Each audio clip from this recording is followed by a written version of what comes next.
Welcome back to another technical deep dive here in the debug zone. Today we're tackling a big question and breaking it down with insights from other users. Hopefully this clears up some misconceptions and helps you get the answer you need.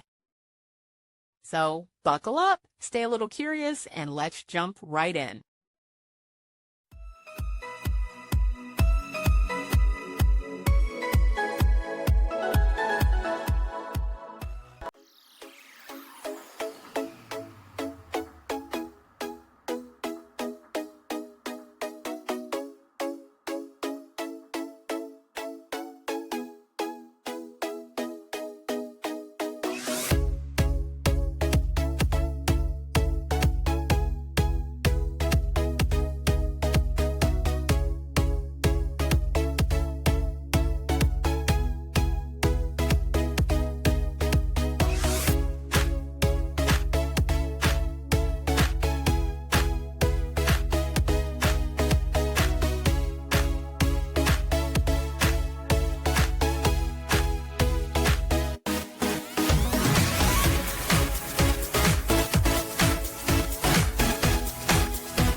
And that's a wrap.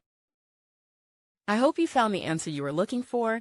If you did, take a second to hit that subscribe button. It really helps out. And let me know in the comments which solution worked best for you. See you next time in the debug zone.